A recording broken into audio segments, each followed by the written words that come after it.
तपाईहरुले Google map कहिले न कहिले त अवश्य हेर्नु भएको होला। यो हामीलाई एकदमै आवश्यक पर्ने एप हो। अब यसमा तपाईहरुले सैटेलाइट इमेज त पक्कै पनि हेर्नु भएको होला। कुनै पनि ठाउँको बारेमा थाहा पाउनुहोस्, त्यहाँ पुग्नुहोस् वा बाटो कस्तो छ भनेर हेर्नुहोस्, सैटेलाइट इमेज एकदमै उपयोगी हुन्छ। तर तपाईहरुले कहिले सोच्नु भएको छ कि यो इमेज कहिले खिचिएको होला, हामी कहिलेको इमेज हेर्दै छौ त भनेर? कतिलाई त लाग्छ हामीले गुगल म्यापमा सैटेलाइटको लाइभ इमेज हेरिरहेका हुन्छौं, तर त्यस्तो भने होइन। आखिर हामीले गुगल म्यापमा रहेको सैटेलाइट इमेज कहिलेको हो भनेर कसरी हेर्ने त? आजको यस भिडियोमा म तपाईहरुलाई यसै बारेमा सिकाउन गइरहेको छु। हेलो साथीहरु, मेरो नाम हो विजय। तपाईहरुलाई स्वागत छ हाम्रो YouTube च्यानल टेक साथीमा। आजको भिडियो चाहिँ एकदमै इन्ट्रेस्टिङ हुनेवाला छ। भिडियोलाई चाहिँ लाइक गरी च्यानललाई चाहिँ सब्स्क्राइब गरिदिनु होला। सबैभन्दा पहिला तपाईहरु कुनै पनि ब्राउजर अथवा मोबाइल एपबाट चाहिँ यो गुगल म्यापमा आउनुहुन्छ भने चाहिँ तपाईहरु यहाँ देख्न सक्नुहुन्छ। यहाँ चाहिँ यस्तो सैटेलाइट इमेज देखाउँछ, तर यो खिचेको चाहिँ कहिले हो भनेर चाहिँ यहाँ चाहिँ देखाएको हुँदैन। तपाईहरुलाई पनि यस्तो जिज्ञासा लागेको छ यो कहिले खिचेको होला भन्ने जस्तो लागेको छ भने चाहिँ त्यो हेर्न चाहिँ एकदमै सिम्पल रहेको छ। त्यसको लागि चाहिँ गुगल अर्थ भन्ने चाहिँ वेबसाइटमा आउनुपर्छ।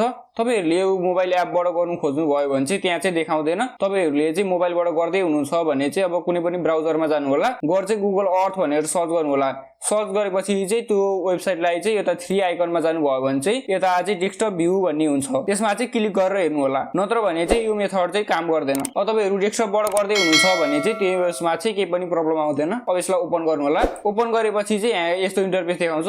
अब यही आइसकेपछि चाहिँ तपाईहरुले चाहिँ 3 आइकनमा क्लिक गरेर चाहिँ मोबाइलबाट हुनुहुन्छ भने चाहिँ यता चाहिँ डेस्कटप भ्यू भन्ने हुन्छ, त्यसमा चाहिँ क्लिक गर्ने हो। अहिले चाहिँ हामी चाहिँ डेस्कटपबाट आएका छौं, त्यसैले चाहिँ हामीले चाहिँ केही पनि गर्नु पर्दैन। अब यहाँ अब कुनै पनि ठाउँमा आउनुहुन्छ भने चाहिँ तपाईहरु यहाँ देख्न सक्नुहुन्छ। मैले यतिको भ्यूमा लगाएर राखेको छु। तल हेर्नुहुन्छ भने चाहिँ डाटा एट्रिब्युसन भनेर चाहिँ यहाँ लेखिएको छ। यसमा क्लिक गर्नुहुन्छ भने चाहिँ यो इमेज कहिले खिचिएको हो भनेर चाहिँ यहाँ चाहिँ देखाएको छ। अब यो इमेज चाहिँ 2021 1 को महिना 1 गते चाहिँ खिचिएको रहेछ। अब यसो भन्दै गर्दाखेरि चाहिँ तपाईहरुले हेर्ने अब सम्पूर्ण इमेज चाहिँ यही डेटमा हुनुपर्छ भन्ने चाहिँ छैन। अब जस्तै चाहिँ मैले यो लोकेसन चेन्ज गरेर अलिकति यताको अब यो पोखराको हेर्न खोज्छु भनेदेखि चाहिँ यो चाहिँ 2025 मा खिचिएको रहेछ। यहाँ देख्न सक्नुहुन्छ 2025 1 को महिना 21 गते चाहिँ खिचिएको रहेछ। यसरी चाहिँ तपाईको अब आफ्नो ठाउँको चाहिँ यो चाहिँ अलग अलग हुने गर्छ।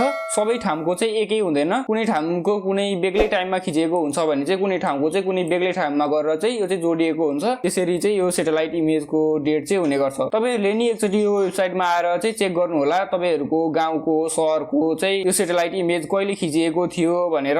यो चाहिँ एकदमै इन्ट्रेस्टिङ रहेको छ। र खिचिसकेपछि चाहिँ कमेन्ट बक्समा आएर चाहिँ कहिलेको इमेज रहेछ तपाईहरुको गाउँको चाहिँ भनेर चाहिँ कमेन्ट गर्न चाहिँ नबिर्सिनु होला। हस्, यही नै थियो आजको भिडियो मन परेदेखि लाइक गरिदिनु होला। साथीहरुले पनि यस्तै जान्नु भन्न चाहनुहुन्छ भने शेयर गरिदिनु होला। केही प्रतिक्रिया भए कमेन्ट गर्नु होला। र अरु यस्ता इन्ट्रेस्टिङ भिडियोको लागि हाम्रो च्यानल सब्स्क्राइब गरी बेल आइकनलाई अन गर्नु होला।